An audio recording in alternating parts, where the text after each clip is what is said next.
A woman is seen shivering as she walks in the rain. She sits in the stairwell and sings to her baby. This draws the attention of a woman who lives in the building. She comes out and asks her what she is doing there in the night and asks her to go home. She asks her why she is with a baby. The woman says that she cannot go back. The other woman invites her in. She tells her to leave the rain for the sake of the baby so that the baby does not catch a cold. The lady tells her that she just wants to get some medicine for the baby and that she will be back. She then hands the baby to the woman, and then the woman begins to tell her that she shouldn't be long so that the baby doesn't begin to cry. But as she turns to talk to the lady, she does not find her anymore. The woman then takes the baby into the house. 18 years later, the baby, whose name is Lu Shu, is now grown and takes a little girl named Xiaoyu to the town square. As they walk through the square, the little girl sees a shop where snacks are sold, and she tells Shu to buy her some. But he reminds her that he has already told her that they will stop spending so that he can afford tuition for the next semester. She changes tactics, and then he agrees to buy her the snack. When he hands the vendor the money, he asks the man how much the snack is,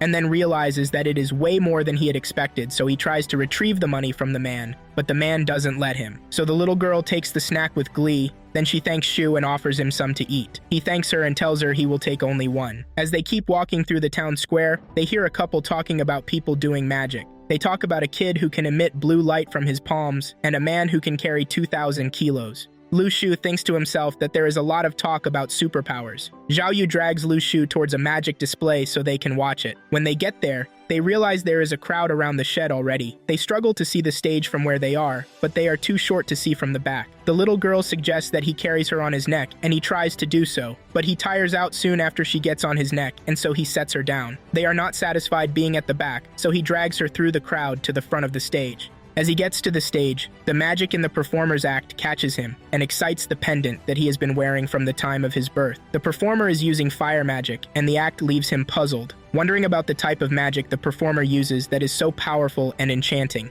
He wonders if it is acrobatics or an actual superpower. After the performance, the little girl suggests that they go backstage and find out how the magician was able to perform his tricks. She hopes that the magician can teach them his tricks so they can make money. He is interested in knowing the magician's tricks, so he agrees, and then they sneak backstage to see what is going on there. When they go backstage, they see a man shooting another man with a dart. They are stunned to see this, and so they gasp loudly. When the people in the room hear them gasp, they ask who is there, and then they both come out to meet the men. The men ask them what they are doing there, and Shu tells the men that they are looking for the toilet, and they get lost. The men tell him that they are from the police, and he will be taken to the station because they weren't permitted to be at the scene. But Shu does not think they are from the police, so he quickly tells them that the little girl needs to use the toilet immediately. So the men let him go, and he escapes being captured. When he gets outside, he sees a man who asks him if he is coming from the tent backstage. He is perplexed and asks the man who he is. The man introduces himself as Ji Wei and says he is pleased to meet Lu Shu. Shu asks him how happy he is, and he is flustered and says that he is very happy. At that point, Shu walks off with Xiaoyu. He contemplates what happened at the tent backstage and concludes that the mystery men were out to kill people who had magical powers. As they walk home, Xiaoyu tries to get Shu's attention by calling his name. They have a conversation where it is revealed that they are adopted siblings. He asks her what she would do if there were more powerful people in the world.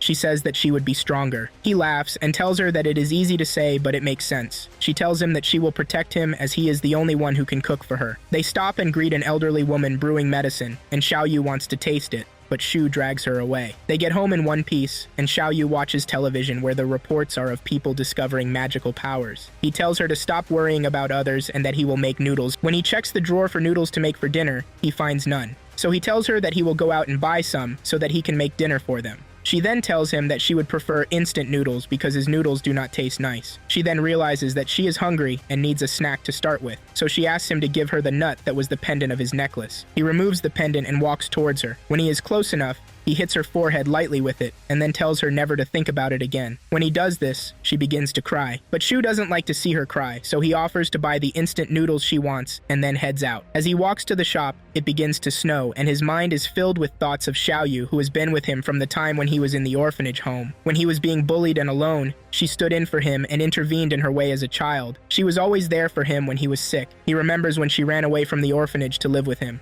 He was so lost in thought that he didn't notice a truck driving by, Unfortunately, the truck hit him, causing a serious head injury. Meanwhile, Shu's body, which was lifeless on the ground, begins to levitate. The pendant on his neck activates and begins to work on his body until he becomes fully healed of the injuries in his body. She thinks about his situation. He knows that he has been hit by a car and wonders why he does not feel the pain. The driver walks towards him to inspect the injuries he may have, but he is startled when Shu gets up and begins to walk towards him. He is even more alarmed when Shu speaks up and tells him to pay for the injury. The driver screams and runs off, scared that he has just seen a ghost. Shu watches in dismay as the driver runs off. He had expected that the driver would compensate him for the injury. He then notices that his body doesn't hurt, even though he just experienced a terrible accident. He decides to walk to a shop and buy the noodles that he wanted in the first place. When he gets to the shop and tries to pay, he realizes that the cashier is frightened at the sight of him because there is a lot of blood on his head. He takes the noodles he came for and runs off immediately. On his way home, he encounters the same reception from pedestrians. When he gets home,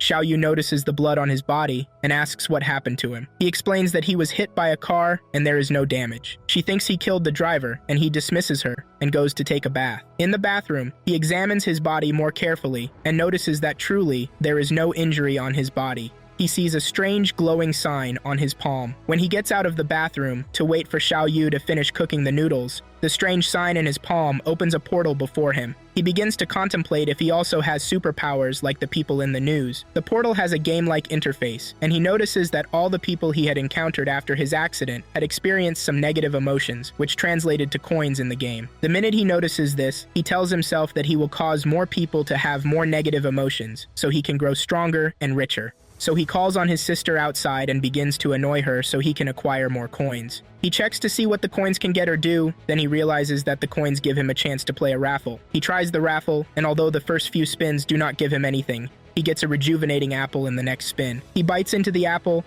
and is rejuvenated by it. He decides to try out some more of the game's features. Each spin reduces his game balance until he wins the lyrics to a nursery rhyme. He sings it, and his pendant begins to glow with otherworldly energy. He finds himself floating in the cosmos, even as he is in his room, and he calls out to Xiaoyu to ask if she has seen someone floating out of the window. She tells him not to lie to her, and scolds him. She interrupts his musing to ask for directions in the kitchen, and he gives them to her. As he yells instructions to her, he notices that his account balance is growing. When he is done trying out the power in the portal, he joins his sister in the room to watch a TV drama as they eat. On the news, they hear about a fire in a shopping mall. Shu tells Xiaoyu to stay home while he checks it out from their rooftop. Getting to the rooftop, he notices that the same mystery men he saw at the town square are there. They also notice that someone is on the rooftop too, so they stop to see who it is. But Shu has already taken cover, so when they look around, they find no one there. After the mysterious men look around and find no one, they signal themselves to be more stealthy in their operation and to be on the lookout for anyone who may be around at that time.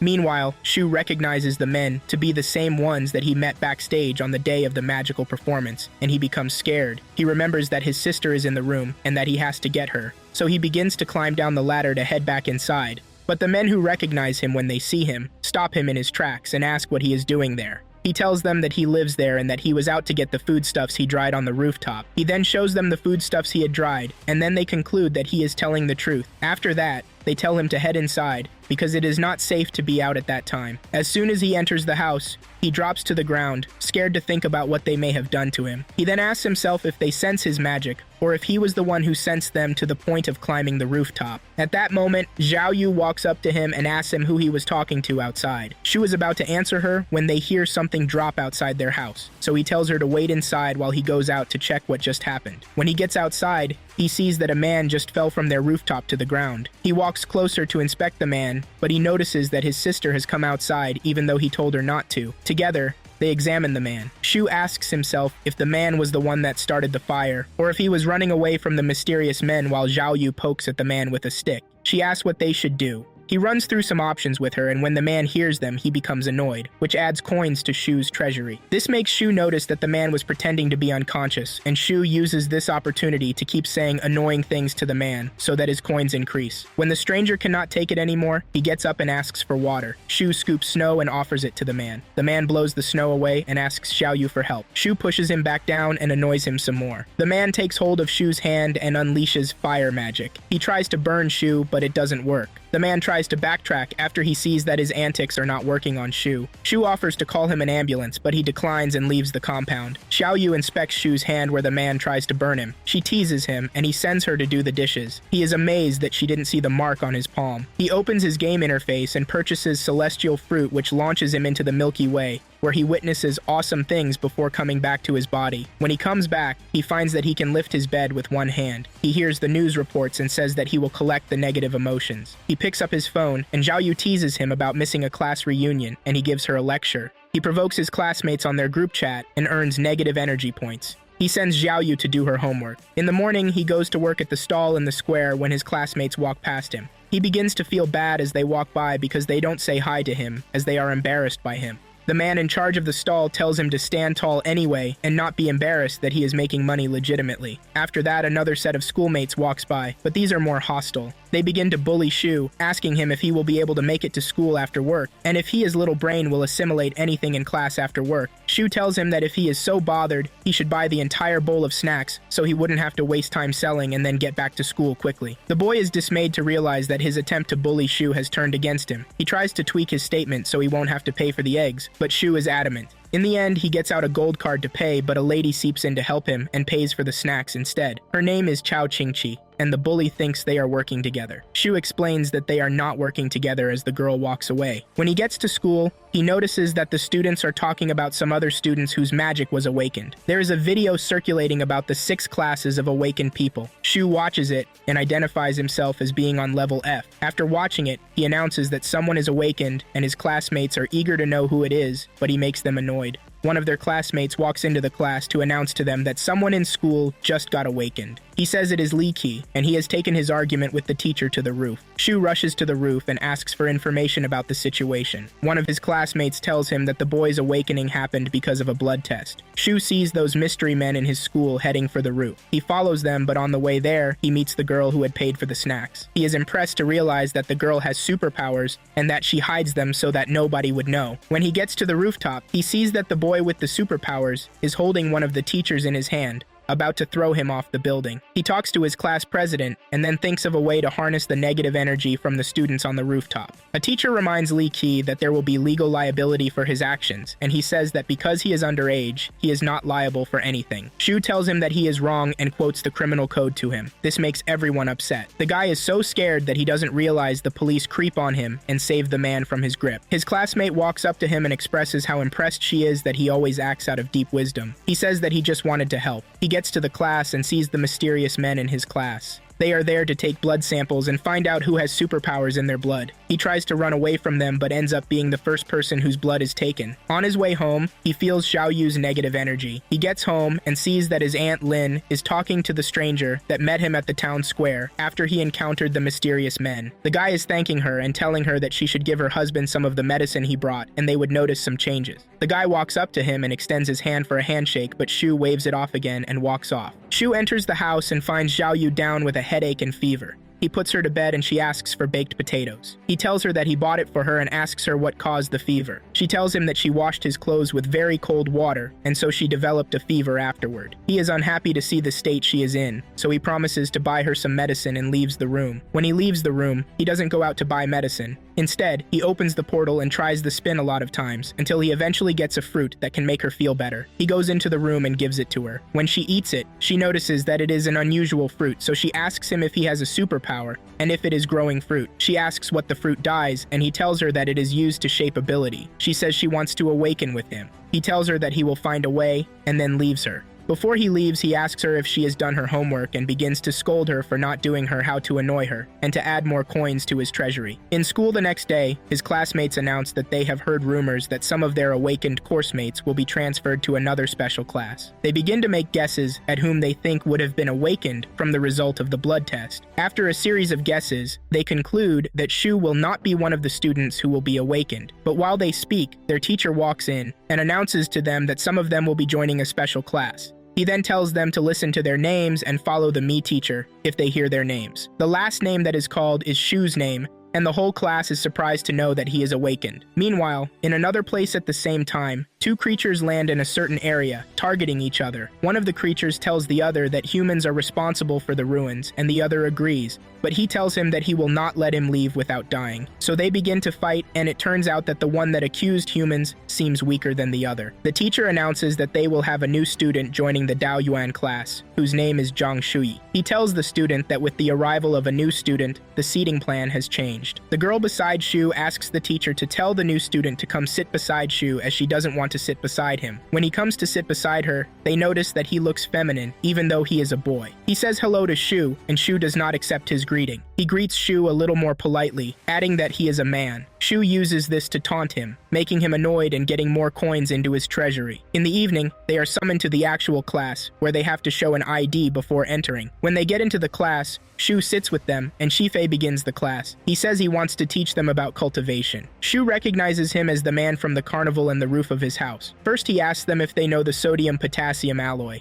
The class looks confused, and then he asks them what sodium is. Shu answers, telling them that it is a magical road to heaven. The class thinks he is being ridiculous and laughs at him, so the teacher tells him to sit down. Shifei then tells the class that sodium is a liquid metal that is good for testing human blood. He says that it is known as a skill. He brings out a vial that glows silver in his hands. Zhang Shui says that sodium-potassium alloys were used as coolants in nuclear reactors, and that because a revival of the aura has begun on the Earth, many metals have become a medium for aura transmission. He says that some can also be turned into magic items. He tells Shu that if he practices, one day he will have his own weapon. The teacher tells them that when a sodium-potassium alloy comes in contact with the blood of a suitable person, it changes color from silver to black. He then says that the darker the shade, the higher the level of the magic they have. He adds that color qualifications are divided into 6 grades, from A to F. He explains that there was a change in the environment 17 months before, and due to the large emission of positrons, people with skills emerged. He tells them that he will publish their rankings later in the day, and assures them that their level is not an indicator of future performance. He tells them that how they develop depends on them, and adds that he hopes that they will all be the building blocks and flag bearers of their nation. After the class, they check their levels and they begin to brag about it. They even talk down on Shu that he is the least among all of them. The new student walks by to encourage him and tells him not to mind what the others are saying.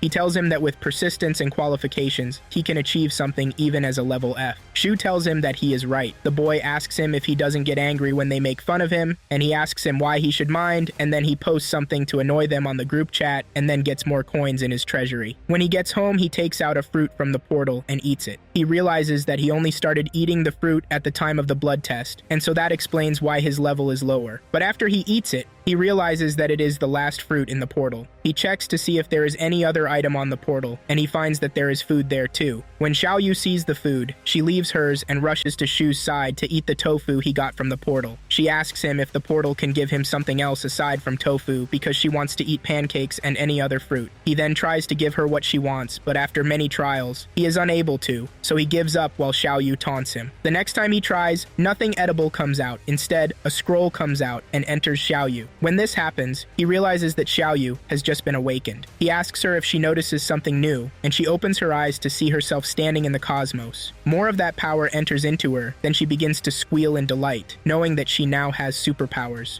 Shu notes that Xiaoyu's celestial map is the opposite of his and asks himself what the connection between the two star systems is. He then thinks about the tofu and gets an idea that he can sell it to get more money. So he takes the tofu to the market and gets a lot of money. As he leaves the house, he sees his neighbor practicing with a sword. He asks the man what he is practicing, and he says that he is practicing swordsmanship. He asks if Shu wants to learn it from him, and he declines. The man says that his temperament, perseverance, and qualities all fit, and his wife comes up and reminds him that Shu does not want to learn from him. He sells all the stinky tofu and is in good spirits all day. When he gets home that night, he tries to explore and see other things he can do with the portal. He gets a sword after unlocking one of the nebulae. He remembers that the teacher talked about souls and mentioned that one of the 7 spirits is the protector. He tries to use the sword and decides to unlock the other nebulae. In school the next day, one of the students tells the class that there are too many people being awakened, and if it continues to go that way, then there may be chaos in the town.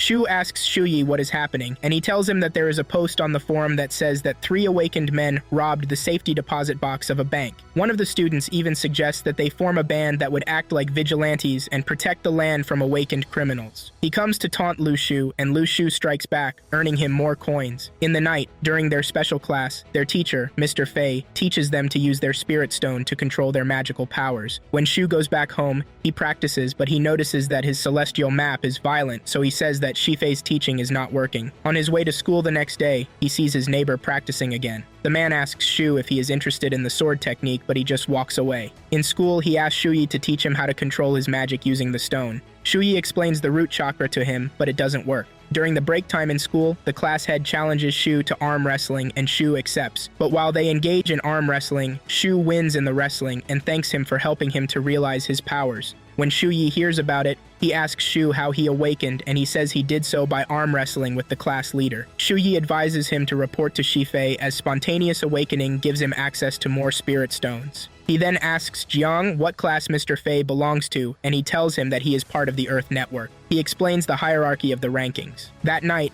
while they sit in the parlor, Shu begins to sense the presence of some beings on the rooftop. He then moves to the window to peek and see who is outside and what they came for. As he peeks, he sees that they are from the Heavenly Network, and they have come to see Mr. Lee, his neighbor. Meanwhile, in Mr. Lee's room, the representative from the Heavenly Network tries to persuade Mr. Lee to rejoin the network, but he does not agree. Before he leaves, he promises to find him medicine in the ruins and then leaves. He sees Lu Shu in the window, and he immediately ducks. Xiao Yu asks who he is, and Shu tells her that he is the leader of the Blackcoats, the great master of Level B. When Shu sees that the Heavenly Network has affiliations with Mr. Lee, he decides that it will be profitable to learn from him. He had always ignored Mr. Lee's skills till that day, but after seeing him with the network, he decided to learn from him. The next day, before leaving, he sees Mr. Lee practicing and informs him that he thinks it is a great idea to learn from him, and that because of that, he wants Xiao Yu to be with him so that she can learn from him instead of being at home all the time. Shu watches a video where policemen are shooting at someone, and Shu notes that they seem to be at least 3 level E awakened. Shu notices that his coin points keep adding up and behind to wonders who is angry with him. As school closes, everyone is marveling at Cao Qingji, and they say that she deserves level A, and remark that at the rate that she is going, she will be the first to complete the cycle. When he gets home, he notices that Xiao Yu is picking a fight with Mr. Lee, arguing with him about the maths he is teaching her. He tells her that she wasn't born when he learned to solve sums, and she argues that he must have been old when he learned to solve them anyway. When he comes in and meets them, he tells Mr. Lee that he is ready to learn swordsmanship and that he should keep teaching Xiao Yu sums every day. When they hear this, they become angry, but Mr. Lee has no problem with it anyway. Mr. Lee gives him an armor, which he is to wear as they proceed with training, and then tells him how much they weigh. Shu wants to argue because his Dao class doesn't require any effort to build his strength, and because of that, he doesn't want to do anything that will stress him unnecessarily. Mr. Lee tells him that Taoism only helps him unlock his power, but that practice makes him skillful. He tells him that speed is not enough, and to start with the easiest and then work his way up if he thinks it is too much for him. He carries the weight and then throws it up and catches it easily. He remarks that it is lighter than he thought, and Mr. Lee says that it is 300 pounds. He tells Mr. Lee that his power system is awakened and asks him what he wants to teach him. He tells him that he will show him that anything in the world can be cut. Master Lee uses a piece of paper to channel light and cut things with it. Shu is amazed when he sees this, and Mr. Lee tells him that it is better to learn one thing and be skillful than to do too many things and have shallow knowledge. After this, he gives him a sword and tells him to practice until he feels his muscles begin to change and become more fluid with the movement of the sword. He corrects Shu's posture as he swings the sword. Mr. Lee asks Shu what makes someone strong. Shu says that it is when one does not follow the rules. He tells him that he should not talk about the outcome. He tells Shu that with one swipe, he can cut through the sky with confidence and it takes experience. He asks him if he would like to take on more responsibility if he has more power. Shu says that he just wants to live well and take care of Xiao Yu. He adds that if he is skillful enough, he will become a very great swordsman, and when that happens, he will be powerful enough to take on very heavy responsibilities. But Shu doesn't want that. He tells Mr. Lee that all he wants is to be able to take care of his sister and give them the support it takes to live well. Mr. Lee believes that everyone has ambitions. He says that he will continue to teach Shu, but that he has one condition. Shu agrees. The next day, Mr. Lee is teaching Xiao Yu and his wife comes to give them tea. She advises her husband to buy chips for Xiao Yu. Just then, a man comes to see Mr. Li and apologizes for stopping by unannounced. Shu is at school and realizes that Shu Shuijin has come to see Mr. Li, so he leaves school to meet him at home. When he gets there, he meets the man talking to Mr. Li. Shuijin asks Shu who he is, and he introduces himself as a third-grade student at the foreign language school. He asks Mr. Li if Shu is his student, and he says a level F will be a waste of time. He tells Shu how much he has benefited from swordsmanship, and that he has something to say. When given permission, he tells him that the ruins are reappearing and that they are a major part of their country. He tells Mr. Li that he hopes the Foundation will not be in the way of the opening. He tells Mr. Li that they can fight back. Mr. Li asks him to leave. He then reminds Mr. Li that there is still a vacancy in the network, and that he should consider it because they are all aiming for world peace. Mr. Li simply tells him to go away, and he does. When the man leaves, Shu walks over to meet Mr. Li and asks him who the man is and what he came for. Mr. Li tells him that he is a B-level officer in the Heavenly Network, and Shu becomes scared when he hears this. But Mr. Li tells him not to be worried, that no one will ever know that he is being taught, especially when they believe him to be an F-level student of the Dao class. Just then, Xiao Yu comes and takes her seat. Shu asks Mr. Li if Xiao Yu annoyed him. He asks her about the last sentence in A Friend from Far Away, and she says the wrong thing. Before retiring to bed, Mr. Li gives Shu 2 tubes of sodium-potassium alloy and tells him to test himself to know his level. That night, Shu and Xiao Yu sit at a table and watch the results form. When they check the tube, they see that it is a darker red, and Shu is impressed to see what the fruit he has been eating from the portal can do. But as he watches the test tube, he notices that it has begun to glow. This puzzles him and his sister, so they check the chart again to see if there is any other level with a different appearance in the result, but there isn't. He notes that the glow looks very much like his celestial map, which is similar to his sister's own. He wonders if there is a level higher than A. Shu goes outside to look at it, and then Mr. Li comes up beside him to ask him what the result of the test is, but Shu tells him that it still shows that he is an F-level student. Mr. Li is annoyed as he walks away. Later that night, while he meditates, he breaks the second layer of the nebular star that gives him ultimate protection. To test it out, he slices his wrist with a box cutter but is unharmed. He goes to his sister's room to find out how she is doing. She is on her celestial map and gets sucked into a black hole. When he gets there, he notices that her eyes are as dark as night, and so he calls her back to consciousness. He asks her what happened, and she tells him that she broke a nebula layer. He asks what it feels like and looks like. She shows him by summoning an ant and explains that the energy around her is dark and that she finds herself able to summon dark things that are dead. Shu asks her if she can make more, and she tries but finds out that it can be only one. He asks her if the black hole can make another species, so she tries and finds out that it can make a sparrow too. He then asks her if using the magic drains her energy, but she tells him that it doesn't, because all the energy used comes from the black hole, which has infinite energy. He says that the amount of power consumed depends on the quality of the fusion. She is so delighted and impressed to see what she can do, so she suggests that they go to the graveyard and awaken people from their graves. But Shu doesn't think it is a good idea, so he tells her that he has a better idea than hers. He takes her to an animal farm so that she can practice with a pig after it is slaughtered. He also tells her that she can use a donkey after she practices with a pig. They get back home after the pig is slaughtered to see if she can bring the dead pig back to life, and she does. Shu inspects the pig and notices that it is just the same as a normal pig. To the annoyance of his sister, tries to hurt the pig physically and sees that it reacts just as a normal pig would. He slices it with a knife and sees that it bleeds dark energy. He realizes that since the pig is already dead, nothing will be able to kill it again, if not what created it. He tells his sister that since the pig was recreated with energy, it will only be killed with energy. So he uses his energy to strike the pig, destroying it completely. Xiao Yu becomes angry at this because she put in a lot of effort to revive the pig only for her brother to kill it. To make it up to her, he promises to make her scrambled eggs for a week, but she insists that it has to be for 2 weeks.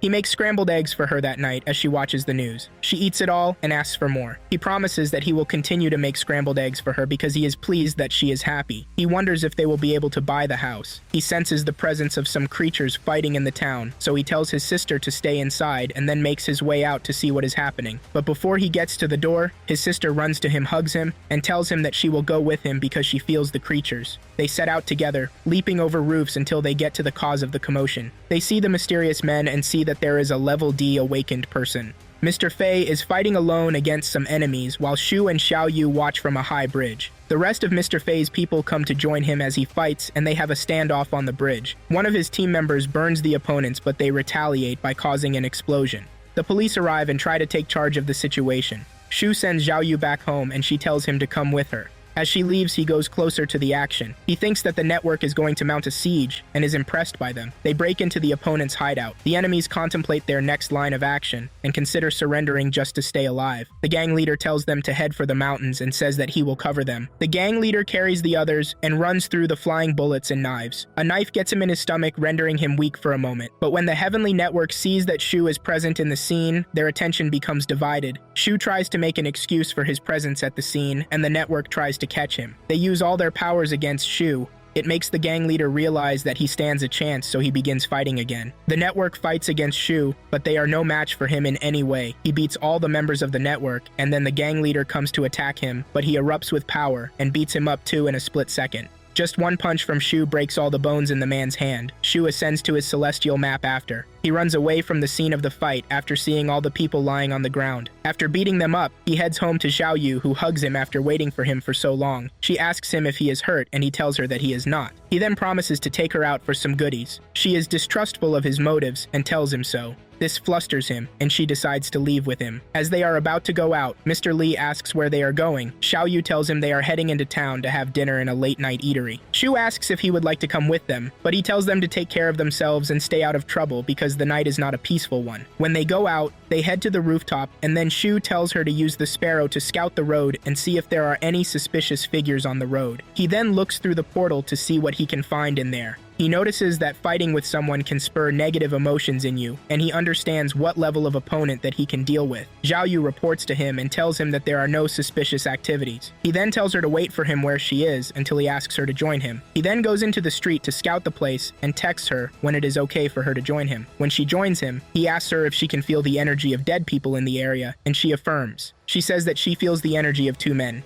He then tells her to swallow the energy and revive one of the men. She swallows the energy, but she is unable to revive the man because she doesn't have enough star power to do so herself, so she tells him to give her more time. He tells her to take her time and then leads her to go back home. But she doesn't budge. She reminds him that he hasn't bought the dinner he had promised to buy her, and he tells her that he had no plans of buying her any dinner anyway, because it was just a ploy to lead her out and work on her magic. After a lot of nagging, he agrees to treat her to dinner. She eats a lot and even finishes his food. While they have dinner, he tells her not to let anyone know that she has powers so that she will not be bothered by anyone. He starts a speech, and she misunderstands his meaning, so she cries. He remembers all the times in the past when she stuck with him and helped him through tough times. He tells her that he wants a house of his own where everything in it will belong to them, and they will not have to worry about a landlord. He tells her he wants them to have a real home. He tells her that they are family, and he reaches for her hand and promises her their days will be better in the future. In the Heavenly Network headquarters, a meeting is held where they discuss the incident from the other night. He informs the members of the network that from the footage he caught, an unknown creature had joined the fight and was too skillful beyond their understanding. They couldn't fathom the layer around his body because it protected him and shielded him from even being seen properly. They talk about trying to figure out who the unknown creature is and what he wants. This unknown element is surprising to them because there are only 7 people above level C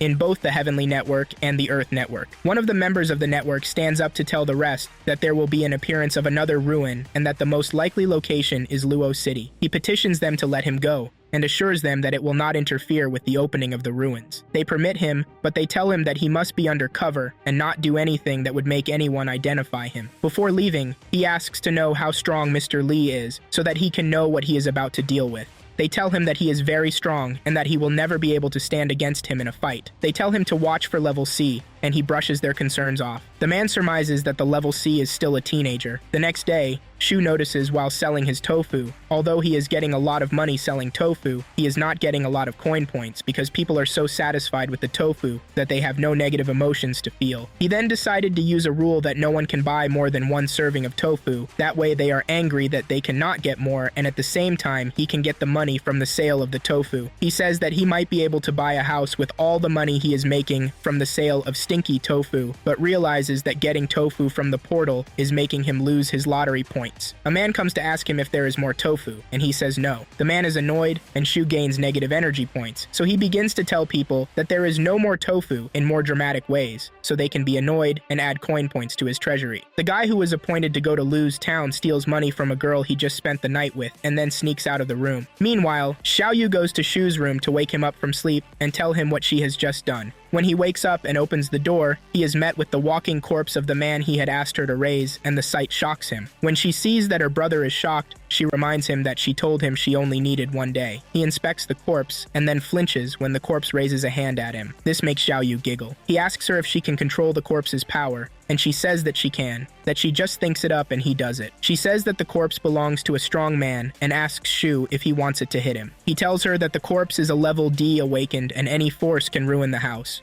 She deflates, and he reminds her not to tell anyone about her abilities. She says she knows, and also lets him know that she found out where the money is hidden from a fragment of the guy's memory. Shu asks her if she can see his memories, and she says she can, and that the clearest is from before his death. She then suggests that they get the money that the man hid before dying, and it surprises Shu. She even touches Shu to share the dead man's memory with Shu. She tells him that the money is in the mountaintop in the southern suburbs. After that, she nudges him to follow her so they can go get the money where it was buried. But Shu doesn't think they should dig up the money, because if they do, they will have to report it to the police. And if they report it to the police, they will have to explain how they knew about the money, and it will lead to revealing Xiaoyu's powers. Xiaoyu tears up and asks him why they must report to the police. She believes they should use the money to buy a house and get the kind of life they would want for themselves. He tells her that they do not need to make money through illegal means to sort out their bills. She asks him where the money they have is, and he says that it is in their future, and he sends her off to bed. The next day, the school is agog with news of a powerful fugitive. A girl talks about the awakened like they are dangerous. Shu walks through his classmates and says something to annoy them as usual, and then makes his way to his seat beside Shuyi. Shuyi remarks that there is a distance between his classmates and him,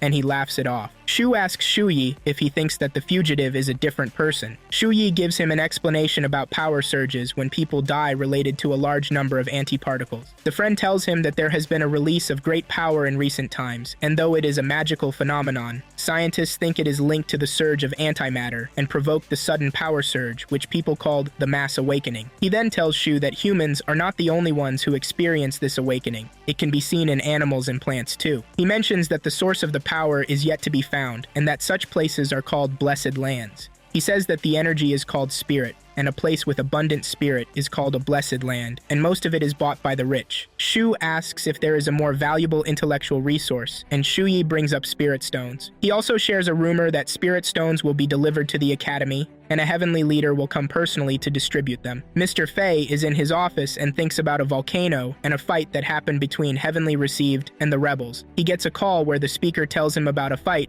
and that he should hurry down to the scene.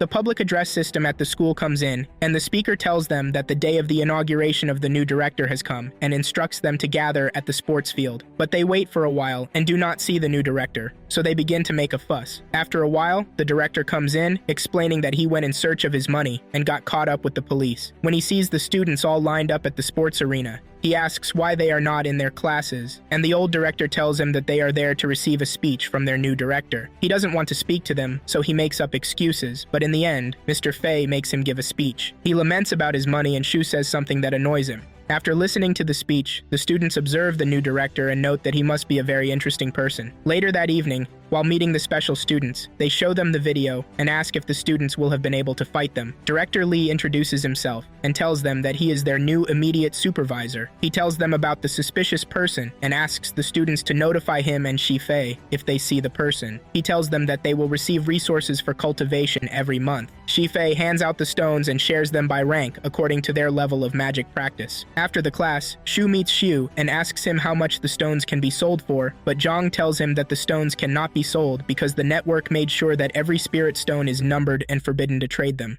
He tells Shu that the black market price is 100,000 yuan apiece, and he is excited about that.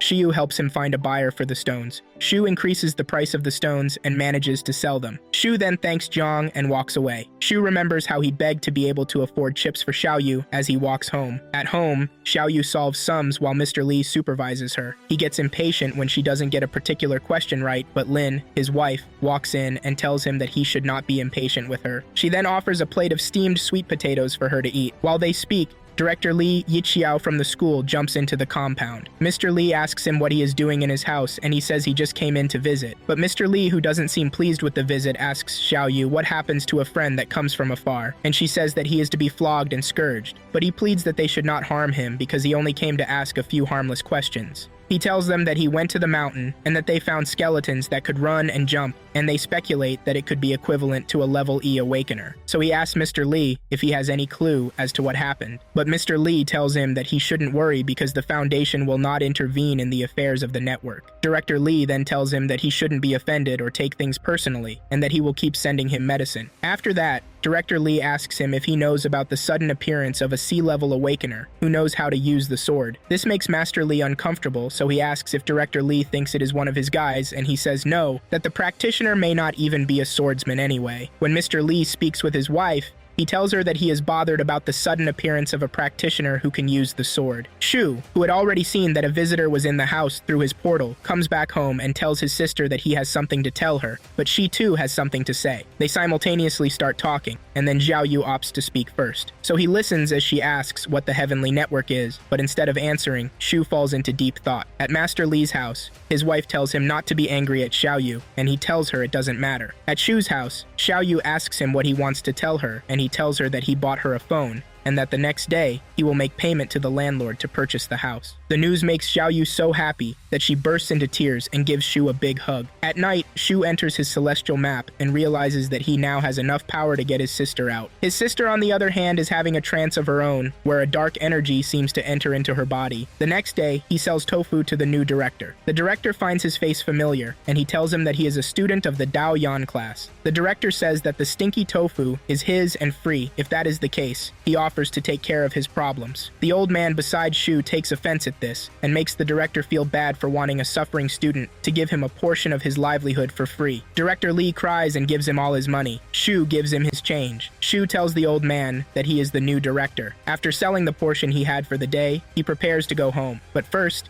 he receives a call where someone tells him that he should hurry down to school because the bus is about to leave. So he texts his sister to tell her that he has bought the house and that he will be away for a couple of days, so she should always lock the doors and stay safe. After texting her, he runs off to school to catch the waiting bus. Different trucks containing different groups of people are heading down the road. Within these trucks are students, wondering where they are going. One of the students informs the rest that they are leaving to protect the territory. Lu Shu is surprised to hear that, and he asks if the other students are sure they are not heading to the ruin. The other student tells him this is not the case, because they just became E-level, and the higher-ups feel they won't be able to take care of themselves. Worst of all, one of them is even an F-level. Another student then begins to explain what the ruins are and says that they were supposedly left on Earth by an alien civilization. They are an otherworldly space that appeared out of nowhere because of the changes. The boy says that he has heard that wherever they appear, they attract a multitude of masters who fight for them. The way to get a ruin is to get the formation eye, as once you do so, the whole ruin disappears, and formation eyes are the most important part of the ruin. The student tells Lu Shu that the formation eyes are the most valuable part of the ruin. Lu Shu thinks the word formation of eyes sounds intriguing and mysterious. The student tells him that only one ruin has been opened in the country so far. The ruin was in a meadow, and a few level C and D practitioners leaked in, as the others were held at bay. It caused a lot of problems, but their country was eventually able to get the formation eye because of a great sword in the Heavenly Network. Lu Shu says that level B practitioners are stronger, so the network focuses on them. Hence, it's much easier for people with level D or C levels to get in. The other student says, although the risk is much, the huge benefit that comes from obtaining the formation eye is worth the risk for many people, even at the cost of their lives. The other students hear this and begin to wonder why their leaders didn't tell them this from the start, or at least give them some little hints. Shu takes the opportunity to gain negative energy. Later at Beimeng Mount Camp, the students are arranged and are being addressed by their superiors, who tell them to remember that the training is confidential, and is being done so they can obtain some experiential learning. Then the leader says that if any student leaks news of what happens in this camp, they will not just be dismissed, but will also be court-martialed. He asks if the students understand, and they reply,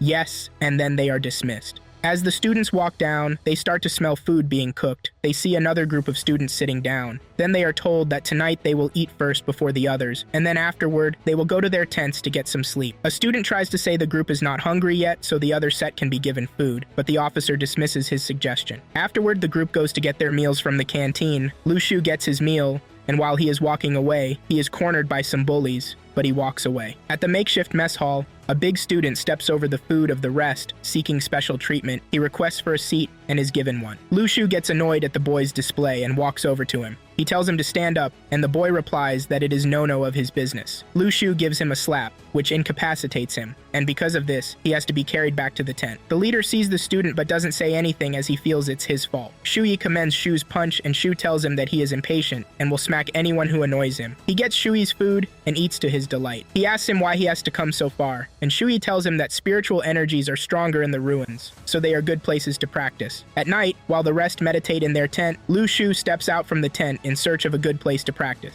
He reaches into the atmosphere and realizes that he doesn't have to sing to enter the celestial map, so he decides to get points by annoying people instead. He walks back into the tent and disturbs Liu Li, the class leader, who tells him to allow him to meditate. Lu Shu agrees and says he will just talk to himself. The class leader tries to ignore Lu Shu to meditate, but Lu Shu continues to talk loudly beside the class leader to distract him, and it works. Eventually, the leader just gives up. In the morning, Lu Shu is outside sitting beside a tree, and he feels happy with the previous day's exploits. He thinks about Xiao Yu, and then he picks up his phone to Xiao Yu, but there is no signal, and Lu Shu feels it's been blocked purposely. At home, Xiao Yu is looking for Lu Shu. She opens his room to see his bed scattered, then goes out. At the camp, Lu Shu receives more food from the chef, but the chef does not give anyone else more food. Lu Shu walks down to where the others are eating, but when he gets there, he's stopped by a student from the other camp. The student offers him a seat, but Lu Shu gracefully declines it when he cannot share it with Shuyi. Jiang Shuyi sits beside Lu Shu. He asks him why he declined the seat, and also asks him the reason he did not practice the previous night and was disturbing Liu Li instead. He asks Shu if he only wants to pick on Liu Li. Shu says that he will get him to arm wrestle him again so he can be awakened. Liu Li hears all this and gets frustrated. One of his classmates tells him he should stop arm wrestling with Lu Shu, and if he keeps up, Shu will be invincible. The next day, Liu Li tries concentrating, but Lu Shu keeps disturbing him, asking for them to arm wrestle. He gets away from the tent to an open space, but Lu Shu follows him and continues to disturb Liu Li with annoying questions. During the day, Lu Shu meditates, and he gets a breakthrough. Afterward, he goes to eat some food, and the rest of his classmates tell him to go in front to get some food. He calls Shuyi to join him at the front of the line. From nowhere, Liu Li teases Lu Shu because he is in a good mood. Lu Shu asks if they should arm wrestle, but Liu Li says that they should fight. Shifei walks in and tells them that they need to be on good terms with each other, and recommends arm wrestling as a means to solve the issue. He tells them that when they are done, they should shake hands. Liu Li agrees. In a tent, the whole class watches as Shifei referees the arm wrestling matchup between Liu Li and Lu Shu. Liu Li is serious, but Lu Shu has a smirk on his face. The match starts, and Liu Li uses all his strength, but in milliseconds he's beaten again to some of the classmates' shock. Lu Shu thanks Liu Li because he has become awakened again, and the rest of Liu Li's friends yell at him for letting Lu Shu win. After the match, Shifei asks Lu Shu to play against him, and Lu Shu wins again. Shifei tells him he has potential. The director stands and stares at the mist-filled mountains. Back at camp, Lu Shu is walking with Zhang Shuyi, and Zhang Shuyi asks if he was able to get awakened after the arm wrestling match with Liu Li. Lu Shu says that it's not about Liu Li and explains that it may be when one reaches a limit in their strength and pushes hard that they awaken. Jiang thinks it is impressive. Their attention is diverted by the mist. Shu asks what the MIS is for, and Shuyi explains that it is a portal. Shuyi explains that if someone gets the eye, the ruin disappears, otherwise people will be trapped. As they talk, alarm bells start ringing immediately. The leader gives instructions that everyone should quickly get down the mountain because something dangerous is approaching. All the students begin to run as the mist gets closer, but they are unable to escape the mist. Lu Shu is sucked in by the mist and is dropped in a deserted place that he hasn't seen before. As he is trying to get his bearings, an axe comes flying at him. He dodges the axe, and he sees that his attacker is an undead creature. Lu Shu disarms and then easily kills it with its axe. He climbs a little rock to see how large the ruin is, and almost immediately, other undead creatures start to climb out of the ground.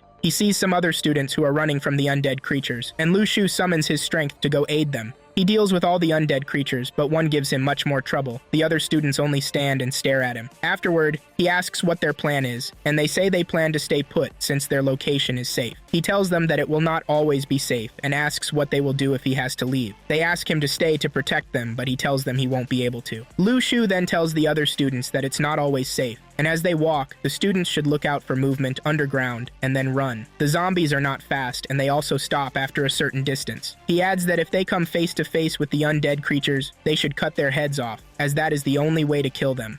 When he finishes talking, another student insists on him staying to aid them, but Lu Shu refuses. He leaves the axe for the students, then he walks away, telling them it is sharp enough to cut the heads off the zombies. While he is walking, the female says that maybe if they had aided him, he might not have left them. Then they decide who will pick up the axe as Lu Shu walks away. In a deserted place, undead creatures are walking around holding different weapons, and in their midst is Lu Shu, who is fighting and defeating them with ease. After he's done, Lu Shu sees that the day is getting darker, so he decides that needs to find somewhere to stay, a place high up on the ground, with an expansive view so he can fight and run. He sees somewhere that fits his description. He starts to run up the mountain, in all directions. There are corpses littered everywhere. Eventually, he sees the nice student who offered a chair to him earlier, but the student is dead. As Lu Shu passes him, the dead body is eaten up by vultures. Lu Shu keeps running, then he sees what appears to be a magic weapon up in the sky. He jumps up and hits it down to obtain it, but when he gets there, he sees a Dao Yuan class student, one who looks like a foreigner. Lu Shu also notices that he is holding a skyrocket, an item that normal students are not able to obtain. Then Lu Shu's portal shows again, but now it's showing numbers instead of names. Lu Shu gets closer to the student,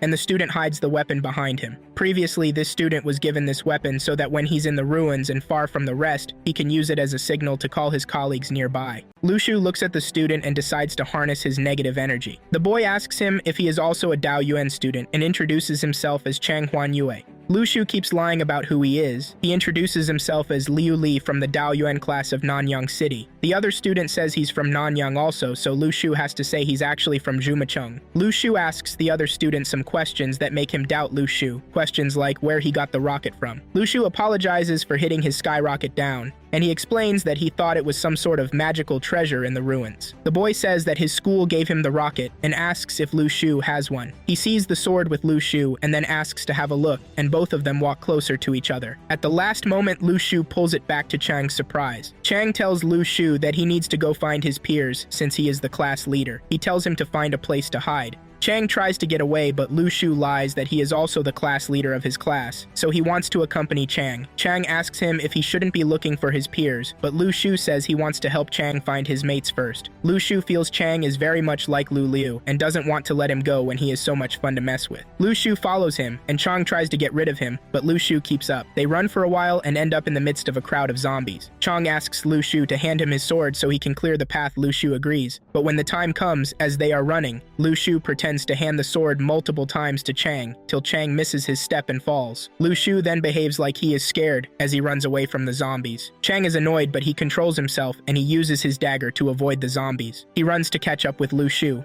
They make up and head up the mountain. When they find a convenient spot, they sit facing each other, and then Lu Shu puts his sword into the ground. Both students are silent. They are not sure if they can trust each other because of the rumors of spies in the class. Lu Shu breaks the silence and asks Chang if he is going to get some sleep, but Chang says he is not sleeping. Lu Shu tells him that he will meditate a bit, so he pretends to be asleep. As he does so, Chang stands up, and Lu Shu immediately startles him, and he falls over. Lu Shu promises to be nice and not tease him anymore. Lu Shu is hungry. He goes to have some food, but lies to Chang that he is going to pee. Lu Shu sneaks behind Chang as he is eating some stinky tofu. This enrages Chang, and he begins to fight Lu Shu. Lu Shu deals with Chang and then sends a magical blast at him. After the blast, Chang says sea level, then he dies. Lu Shu thinks of the bittersweet moments they had in their brief time together, saying it was like an inspirational comedy. Now it is looking like a horror film. Vultures come to eat Chang's corpse. Lu Shu gets away, and he begins to think about the way life is. Death, murder. He feels like this is not what he wanted, but it's the way it has to be.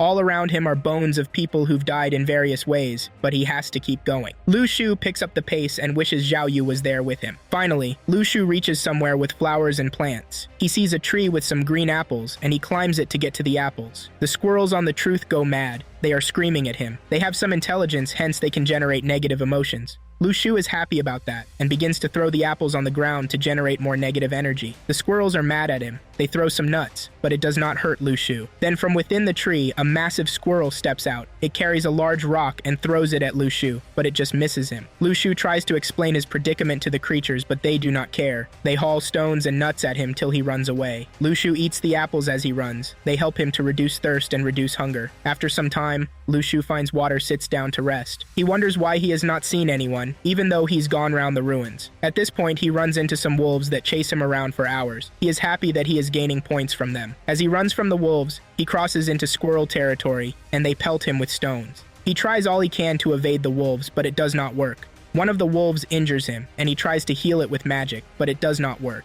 He says that he wants to live and go back to Xiaoyu. After a while, Lu Shu notices that he is not getting tired anymore, and he equates it to when someone is practicing with a sword and does not notice that his strength is increasing. Lu Shu increases his speed tremendously, leaving the wolves behind. He makes some massive leaps, and then finally gets away from the wolves. Suddenly he sees some students from afar and runs to their location. When he reaches there, he notices that one is holding an axe, which looks familiar to Lu Shu. It turns out that it's the first group of students he saved. The students are glad to see Lu Shu, and they ask if he was able to get any aid or run into the heavenly network. They ask if he is alone, and he tells them that he made the journey alone. The other students marvel at him because the other side of the mountain has lots of zombies, so for him to make the journey is a tremendous feat. They wonder how strong he is, and Lu Shu asks why there are only a few of them left. The girl says that because Lu Shu left them, the boys fought for the axe, and afterwards another group found and chased them to their current location. Lu Shu asks when last they ate, and the girl says it's been 3 days. She says that they would all be dead if someone hadn't entered with a thermos. She begins to cry and asks Lu Shu to please stay and protect them since he is stronger. Lu Shu says she is funny, then tells them that he is only staying for 1 night before he leaves. At night, he starts to eat the fruits in front of the students, and this upsets them. Lu Shu tells them that he picked the fruit from where he came from before, and tells them that if they walk fast enough, they can get there in about 2 days. The girl comes to beg for food, and he doesn't give her any. The students try to bully him into giving them his food, but he annoys them with a story instead. He collects the axe and intimidates the students with it. They run away when they see him holding both weapons. He goes off to look for the eye, leaving the students hungry and confused. He leaves 2 apples behind for them. Lu Shu is walking through a deserted pathway with stumps of dry trees in his view. He puts his axe on his shoulders and casually sings as he walks barefoot, and then he realizes something is off.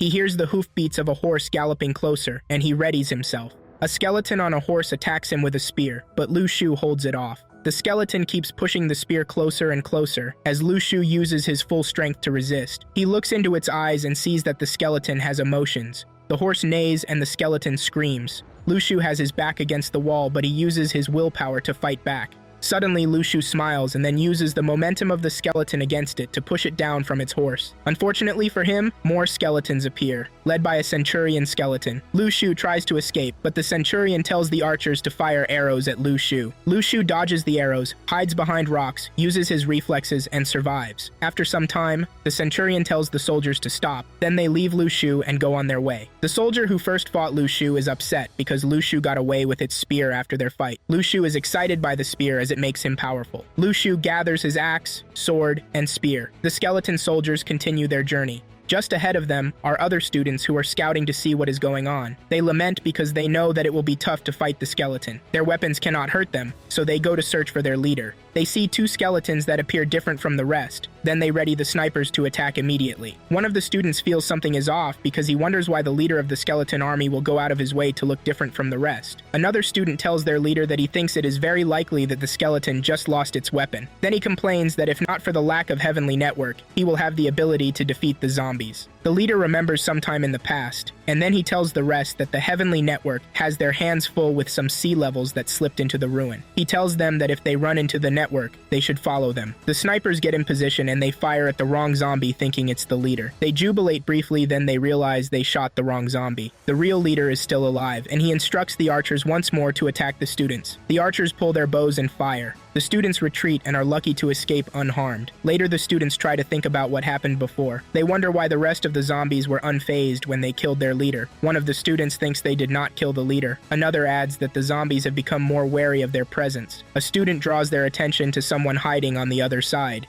Everyone gathers to see the student, and they notice it's Lu Shu. The leader tries to aid him but stops because they notice he does not need their help. Lu Shu jumps down from his hiding place to disrupt the soldiers, and he causes one to stumble. Then before they fire, he disappears out of sight up the mountain. He casually walks away after stealing another spear. The other students see this, and now they understand why some of the soldiers do not have their weapons. The supervisor among the students tries to gauge Lu Shu's strength. He says that it would take at least a Class D strength student to retrieve the spears of the zombies, and one of them wonders if he has awakened the power attribute. The students tell the supervisors that Lu Shu is the student who previously arm wrestled with Liu Li and awakened the power attribute. Later, the skeletons are walking through a deserted area with some dead trees, and Lu Shu is on one of the trees observing the skeletons and cleaning his sweat. He gets a notification that Xiaoyu found the chips he hid. and he laments. Lu Shu then remembers a fond situation from his past, where Xiao Yu found him hiding in a tree, and he smiles to himself. Lu Shu gets down from the tree and walks barefooted down the path. As he walks, he talks to himself about getting spirit stones or money in exchange for the weapons he confiscated from the zombies. Lu Shu continues talking to himself, and he is ambushed by the skeleton soldiers. He watches as they close ranks around him, and he says he underestimated them. Lu Shu readies himself for battle and easily defeats the soldiers around him with the spears. Another set of soldiers troops in,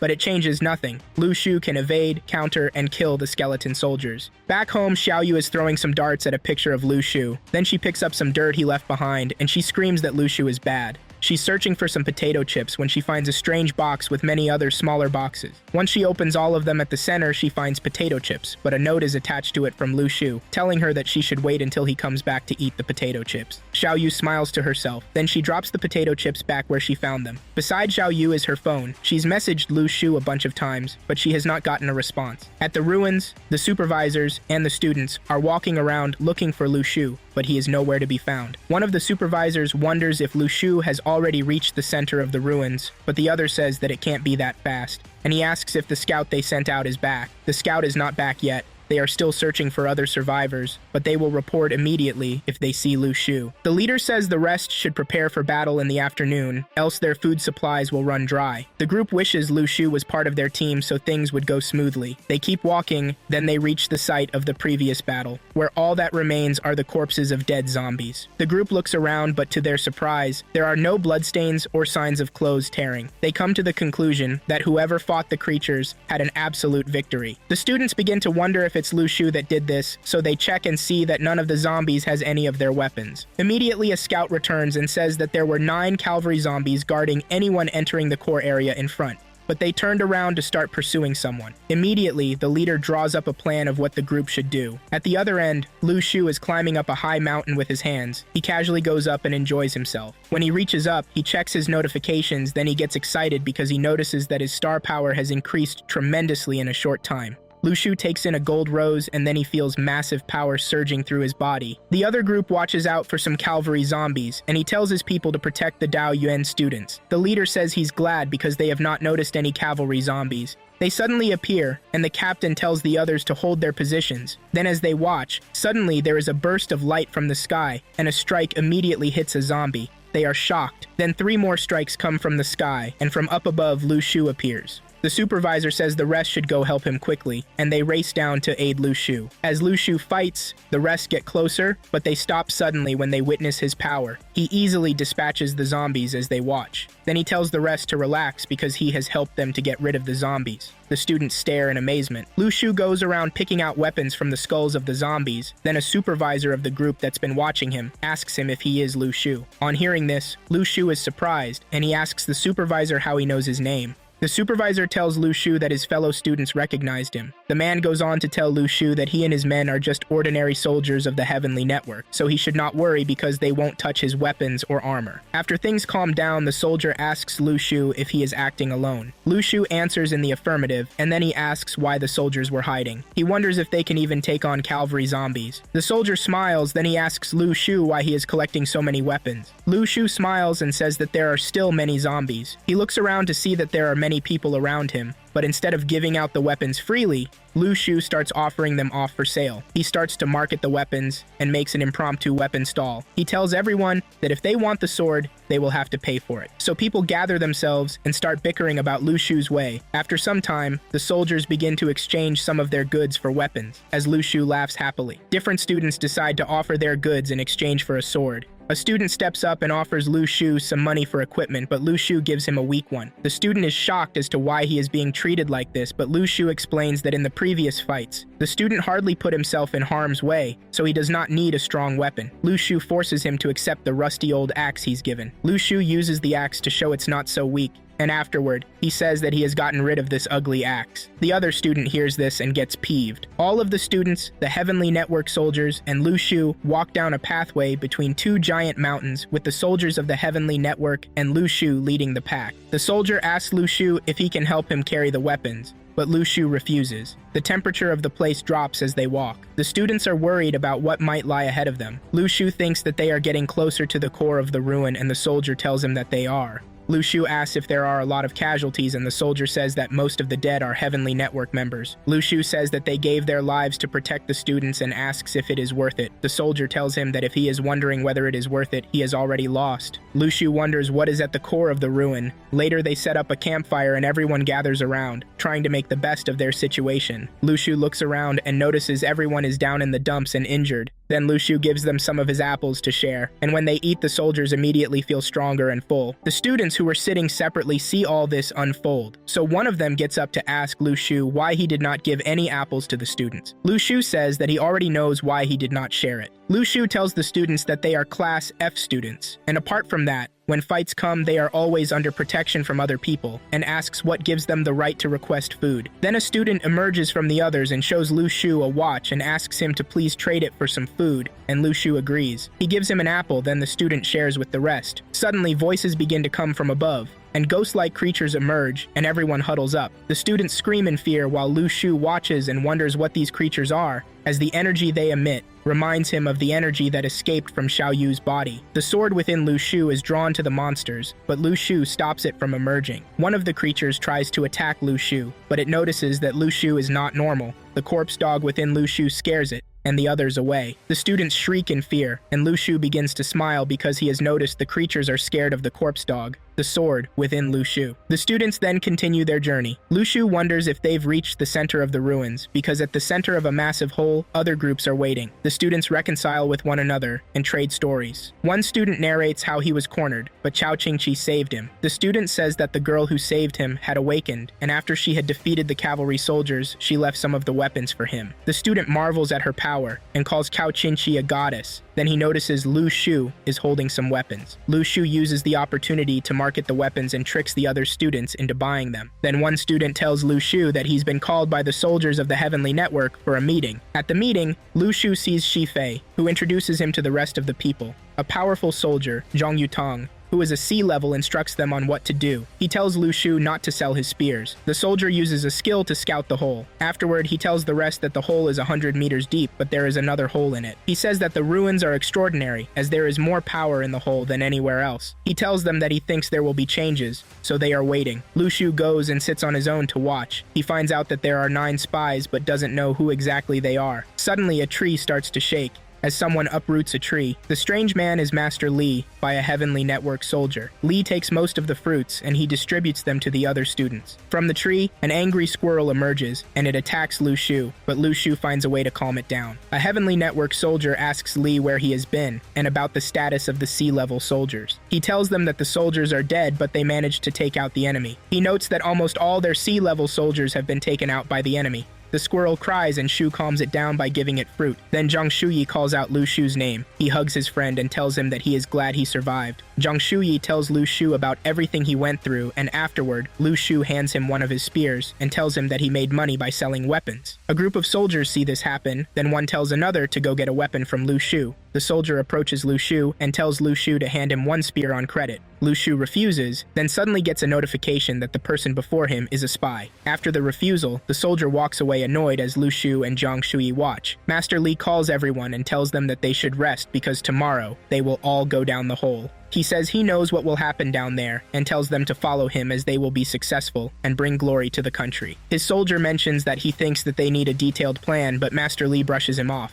Everyone gets some rest, as Lu Shu checks on Xiao Yu's negative energy. Some of the spies get up and huddle up around the hole. A few go down, and when the last one tries to jump, he is pulled back by Lu Shu. Lu Shu tells him that if he gets the formation eye, they will share the profit. The spy agrees, but tells Lu Shu to let him go, as there are not enough spies. He tells him to go call the others. Lu Shu pretends to do this, and as the spy tries to escape, Lu Shu drags him back. At the same time, at the bottom of the hole, one of the spies notices that one of their members is missing. While on the surface, the spy Lu Shu caught begins to attack him. A member of the network fights against Shu, but after aiming strikes at him, he realizes that no one can touch him. Shu then begins to speak at the top of his voice, saying that the network member was fighting him to take the Eye of Formation for himself. The others who were sleeping were awakened by the sound of Shu speaking at the top of his voice. Director Li intervenes immediately and beats the offending member to death. He then announces to the rest of the crew that the member was a spy who wanted to seize the eye when the rest of the crew were sleeping, as they had been ordered. Shu asks the director why he didn't let him live and interrogate him instead,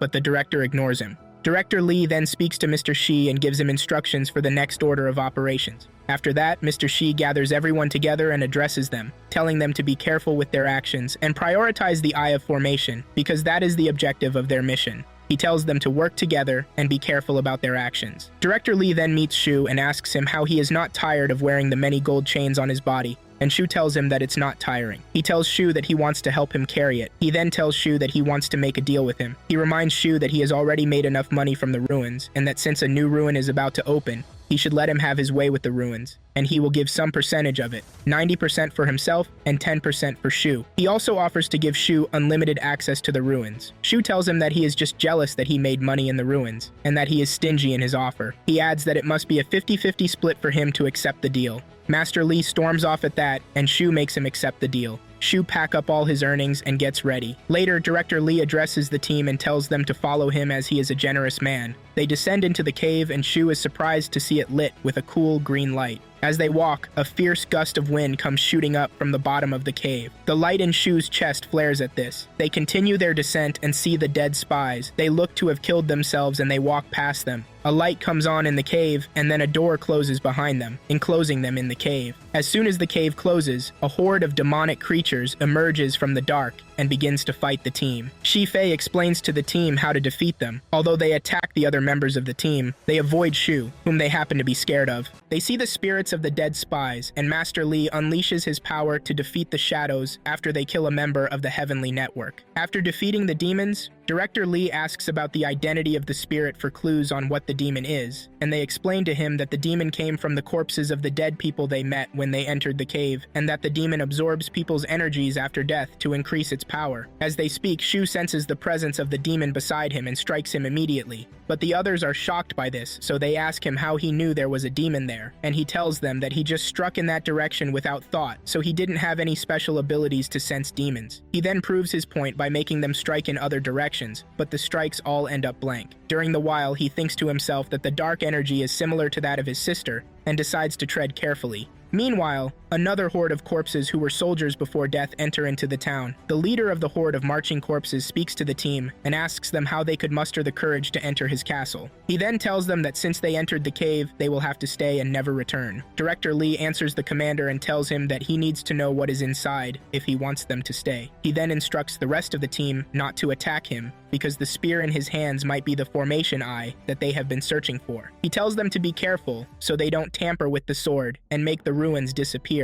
Li Tianlu, the director, charges at the commander and strikes him, killing his horse. The rest of the team charges at the dead soldiers while the director takes on the commander. Shu himself fights off a few dead soldiers. One of the dead soldiers comes very close to stabbing him, but one of his classmates intervenes in a way that impresses him. After his classmate saves him, he looks around and observes the fight scene. He notes that he cannot touch the formation eye, but he decides that there must be something else of value in the castle, so he proceeds deeper into the cave. He sneaks into a door where the dead soldiers came from, and walks through to check if he will find anything valuable. As he walks through the hallway, he notices that the corpse dog in his chest becomes excited, so he tries to find out what might be the cause. But as he walks deeper through the hallway, a demon follows him in and creeps in behind him. As he looks through the portal on his celestial map to check for messages and emotions from Xiaoyu, the demon takes the chance to try pouncing on him. But Shu, whose magical reflex is good, destroys him without flinching. Meanwhile, Director Lee is still fighting with the commander demon. When he gets a chance, he grabs the sword and refuses to let go of it. He concludes from the way the demon holds onto it that the sword will be the eye formation, so he grabs it tight. After beating the demon, he goes even deeper into the castle and finds a room. He hesitates for a moment and thinks to himself that something valuable must be inside the room, so he enters the room. The general throws Master Lee off the spear. When Shu enters through the door of the room, the first thing he notices are the spears the guards carry. He goes to take a closer look and realizes that the guards in the room are also demon-possessed, so he prepares to fight them. He brings out the corpse dog from his chest to fight the demonic guards, but the guards retreat when they see the sword. He then marvels at the reaction and regrets that he didn't use it sooner. He inspects the guards and has a hard time trying to collect their spears. He uses the corpse dog to collect their spears from them. Mr. Fei, who is fighting against the dead soldiers, calls on Director Li Tianlu to assist them with the corpses. However, the director is busy trying to collect the sword from the commander, so he cannot intervene.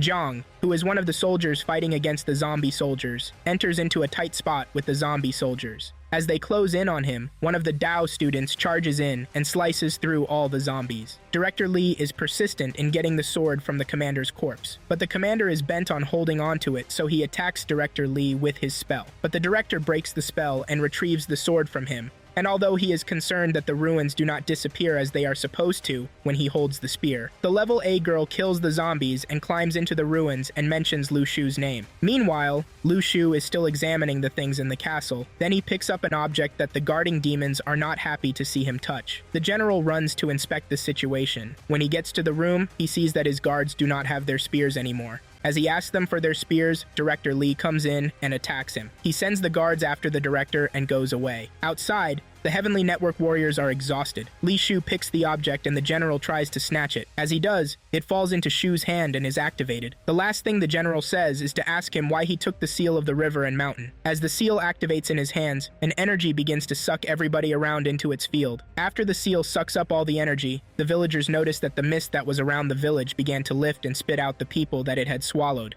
Those who were injured during the incident are taken to the hospital, so they can be taken care of properly. Shui runs to ask Lu Li if he has seen Lu Shu, and he says no. The level A girl runs into the woods. As Director Lee tries to run away, Mr. Shu asks the director what he is to tell the media when they ask about the incident, but the director tells him that he doesn't have time to chat because he needs to talk to Ni Ting in a hurry. Meanwhile, the students of Dao submit the weapons they were given for the mission. Zhang Shui runs to Mr. Fei and reports that Lu Shu is nowhere to be found. This news annoys Mr. Fei, and he asks how he could have disappeared without a trace. The students begin to deliberate, making guesses at where he might be. Liu Li offers to go back and look for his body. While they speak, Lu Shu walks in, to their amazement, clothed in his bounty from selling weapons. Jia Yu asks him if he is okay, and he says that he is, and that Qing Chi told him to register and drop off weapons. He walks to the teacher and submits the weapons he was given to the teacher as the others stare. On the way back home, he sees a pack of snacks that he recognizes, so he bends to pick it up. In that instant, he realizes that the person who discarded it is around, so he turns and finds his sister up in the tree.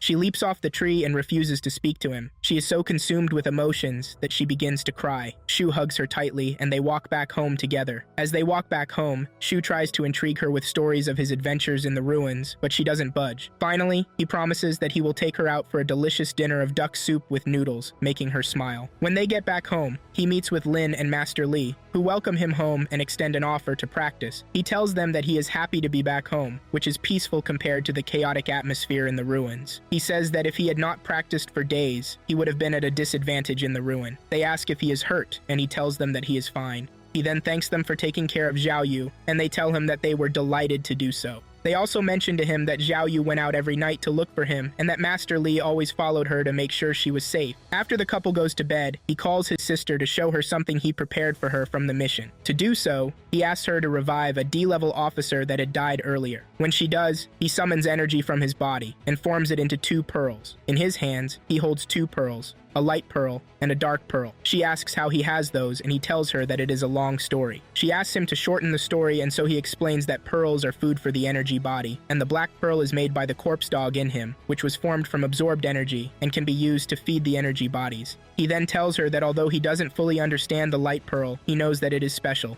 He tells her that they should try it out and see the reaction so they can conclude. He gives the black pearl to the creature, and its strength triples in seconds, but it begins to laugh uncontrollably. The laughter makes Xiao Yu angry, so she destroys the revived creature, and looks at Shu to express that she is not impressed by what he showed her. Next, he gives her some fruits he brought from the ruins, and this time, she is elated to receive them. She also sees the squirrel that her brother brought from the ruins, and falls in love with it immediately. She names it, gives it some chips, and it follows her obediently. When they retire to bed, Lu Shu takes a look at the seal through his celestial map, and discovers that the seal he took is the formation eye that the team was searching for. He observes further, and discovers that it can control the aura. When he looks again, he sees that the cave and everything inside of it that points to the previous location of the seal was buried inside the seal. As he meditates on the seal, his sister runs in and hugs him. She is scared that through meditation, he left her again. He gives her the seal and she hugs him. He reassures her that he is back to stay, and he is not leaving again. He promises her that he will buy new appliances and that they will travel. The leader of the the Heavenly Network meets with Mr. Shai and asks about the details of the mission. Mr. Shi tells him that they do not know the whereabouts of the seal, but that he knows that the seal was taken during the incident. The leader tells him that he had sent generals out to monitor the flow of aura and let him know if they notice anything extraordinary, because it will lead them to know who is with the seal. After that, Mr. Shi tells the network leader that although the students fighting from the Dao class weren't impressive, 2 students stood out. He mentions Lu Shu and the girl who kept intervening during the fight. Mr. Shi relates that the girl is B level and that she killed many in seconds, so the leader tells him to focus more on the girl. He says that now that the aura has returned, more ruins are opening. After that, the leader announces that there will be war. He says that change is coming. Lu Shu and Xiao Yu are outside watching fireworks, and Lu Shu tells her to go in and watch TV.